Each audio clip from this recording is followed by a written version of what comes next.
Hello, this is Kevin with KLM Audio. Welcome to my second video on the Behringer X32 Rack mixer. Make sure you are connected to the iPad and X32 on your computer. If you need help turning on your system and connecting your iPad to the mixer, please refer back to my first video. And of course, if you like what you see, subscribe to my channel and ring my bell for further notifications of my next video. When I was trying to decide what I wanted to talk about on my second video, I know there are many videos on how to set gain, gates, compression, dynamics to your channel, and I was navigating through the screens on the X32 Rack and the X32 Edit. I knew this is where I wanted to begin, because the screen on the X32 Rack is so small and is limited to the amount of information you can see at one time. I also found that MX Mix app for the iPad doesn't have access to the routing pages. So you will need to have a laptop with X32 Edit if you wish to change the routing when you are setting up for a show, or you can use the screen on the X32 Rack, but it is much more difficult. When navigating the screen on the X32 Rack, it is very important that you are aware of what screen you have selected and where you need to go to next. Just a side note, I actually have 4 speakers connected to my mixer right now. I have a main speaker connected to my left main output. I've got a monitor connected to mix bus 1. I also have another speaker connected to the left output of the monitor in the back. And I have a 4th speaker connected to auxiliary output 1 for the purposes of using a center channel. So let's look again at the face of the X32 Rack. Starting on the left, you have a USB section. Data audio input allows you to connect USB flash drive for firmware updates, loading and saving scenes and show files, and playback or recording WAV files. The next section is the channel select section. Here you can select what channel appears on the screen. As you can see, we have channel 1 input, and it shows here on the screen. It is important after you dial up the channel you desire that you push in on the encoder to complete the selection. So for example here, if I go over to channel 6, it still says 1 over here. I push the encoder in, and now it says channel 6. Now let's go back to channel 1 and select it, and we're back to channel 1. It is important every time you select a channel that you verify in the upper left-hand corner of the screen that your channel is actually selected. Then if you look below, you have a solo and a mute button and a channel level. All these 3 controls whatever you have selected in the window.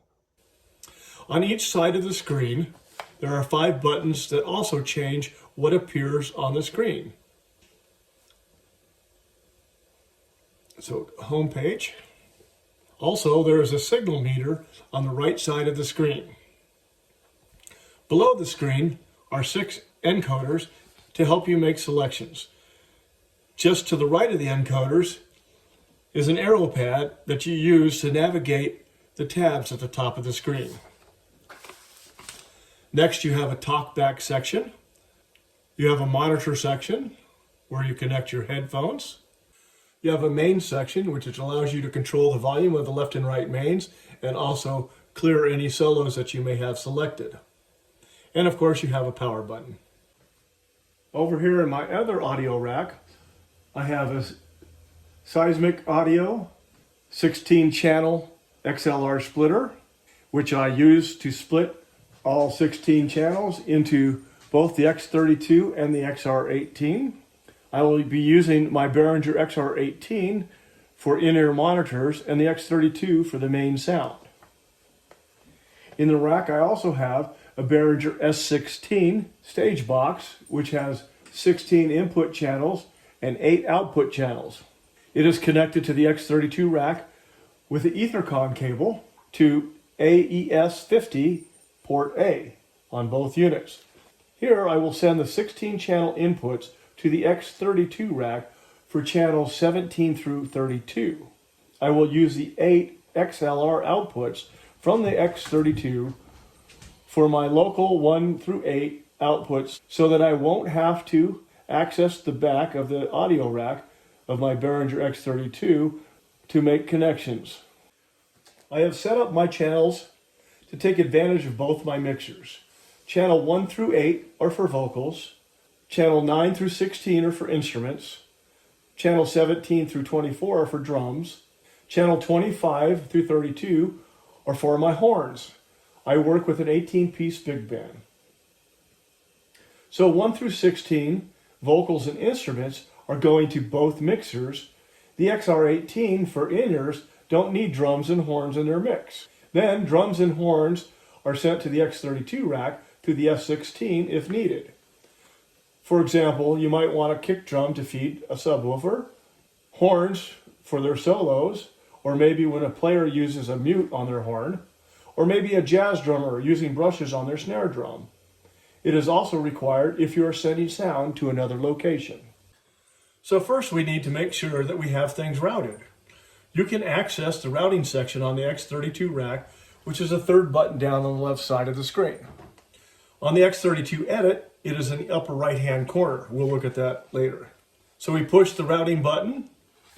Next, using the arrows, we'll come over to our input section, and we'll see that we have all our channels selected to the local section. So now let's change our input 17 through 32 to our AES on our S16. So we'll come over here, 17 through 24. We'll turn this dial till we get to AES 50, A through 1, 1 through 8. Then we'll come over to the second where 25 through 32 is, and we'll put those on AES 50, 9 through 16.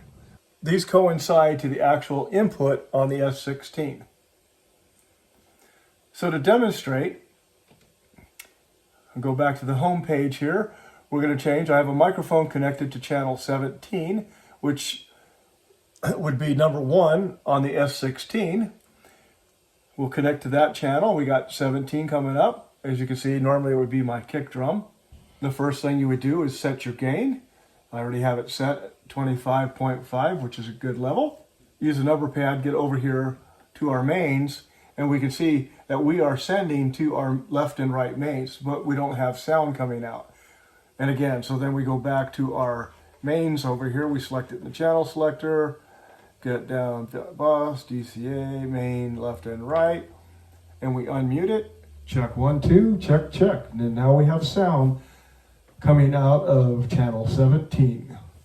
The next two tabs on the X32 rack are AES-A and AES-B. On X32 Edit, it combines both A and B. Here are the outputs for the S16. So we did the inputs already, now we're looking at the outputs A, and we have channels 1 through 8 selected on outputs 1 through 8, and 9 through 16 on 9 through 16. The next tab over is card. I believe this is for recording. I will have to research this later. And the next window is the XLR outputs. We can change the XLR outputs by 4 channels at a time. Right now we just got them set to our locals. If you were to change channels 1 through 4 to the auxiliary 1 through 6M, say for center stage speakers, you would basically lose 4 XLR outputs. Instead, I use auxiliary out. I'll show you that in a minute. The next tab is the outputs, and here we have our outputs going to our mixed buses, and it's just a one-to-one relationship. So 1, we can see we're collected to mix bus 1, 2 to mix bus 2, 3, and so on down the line. The next section over on the X32 Edit is called out delay, where you would use to delay a matrix to a certain area, like a lobby or a balcony, where you wanted the music to arrive from the front stage to the balcony at the same time as the speakers on the balcony. The next tab is aux out. If you have a need for a speaker on the center stage for an audience sitting up close where the main speakers are above their heads, here's where I changed aux1 out to MC, which stands for mono center. I will also change this from post fader to pre-fader mute so that I can mute the center stage speakers with the MC fader. So we have aux1 out here. We're going to change that to main, left, right, center. And then we will trade it from post fader to pre-fader plus mute. That way, on the MC fader, we'll be able to use the mute button to mute the center stage. Next tab over is the P16s. If you have a personal monitor P16, here's where you would change the channels to get what you want in those particular units. And then we have user inputs and outputs, and I have not figured out what those are for yet, so we'll look at those in a future video. You have to follow the signal path from input all the way out to the outputs. That's why I prefer to use the X32 Edit rather than the controls on the X32 Rack. Let's take a look at them.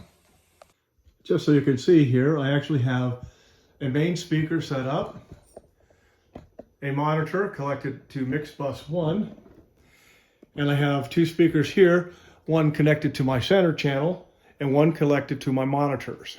So looking here at the X32 Edit on the computer, first off, we'll go to our routing page, and we will select the Inputs tab. And here, as you can see, channels 1 through 8, channels 9 through 16 are on the local, and channels 17 through 24 and 25 through 32 are on the AES50A, which corresponds to our S16, channels 1 through 8 and 9 through 16.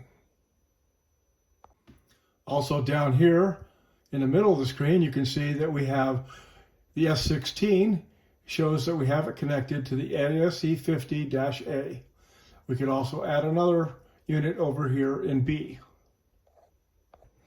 Next over, we have the ASE50's outputs. So the output section, which there are 8 on the front of the S16, are routed to the normal 8 through 16 local. That way we can connect to the front face our outputs and not have to access the M32 from behind. Next tab over, again, is card. And I believe, like I said, this is for purposes of recording. And as you can see here, it's showing the back. There's an installed card in the USB audio interface. The next tab over is the XLR outputs on the X32, and we'll leave those selected to 1 through 8. Our outputs here, we have, like I said, 1-to-1, mix bus connected to mix bus 1, all the way down to 16. And as you can see, it's much easier to visualize here when you can see everything at once. Here's that output delay I was speaking of, and here you can delay going to a matrix, so allow the sound to arrive to the person's ear at the same time if they're on the balcony or whatnot. Auxiliary output, again, here's where I took auxiliary output on the back, which is a 1/4 inch. It is now connected to the MC, the mono center channel, and I changed it to pre-fader plus mute. That way the mute button over here for MC allow you to unmute and mute. So let's take a look. There we go, and we now have music coming out of our center speaker. We'll mute that again, go back to our routing page here. The next one here is the alternate. Again, that's for the P16 personal monitors, and right now it's set channels 1 through 16 to 1 through 16. But like I said, if you want to change to drums or something like that, you could change your outputs to the P16. So here on a routing pager, we pick the alternate. If we change channel 15 and 16 to 17 kick and 18 snare drum, and then maybe up here to 7 and 8 for our overhead drums. And notice here it's called alternate and not P16 On the M32, they called it a P16. And the last three sections, the IQ setup, user in and user out, I have not figured those out yet, so we'll address those at a later video. But let's go back here and look. So now we have our MP3 player. We have it turned on. Right here was where we turn it on at the bottom of the page with a little power button. And we can see our meters are coming up. So we have sound. Here, we're connecting the MP3 to an output on left and right and on the mono center channels. So when we come all the way over here to the far right, if we select our main left and right and unmute it, we now have music coming out of our main speaker. If we come over here and unselect the left and right, you'll notice the music now stopped. So we have to send the music to the left and right and then unmute the mains to get sound. Same thing for our mono center channel. We come over here, we select mono center, and we unmute it, and we have sound. If we weren't sending sound to it, we come back over here to the channel strip and unselect M/C, and guess what? There's no sound coming out. So as you can see, you got to make sure all your ducks in a row from input all the way through to your outputs to make sure you have sound. The last thing is our monitors, which are set up over here. It looks like a headphone. And again, I have a separate speaker connected to the monitor. And if I unmute it, now our monitor has sound. Mute it again, and no sound. Again, let's say we got it unmuted.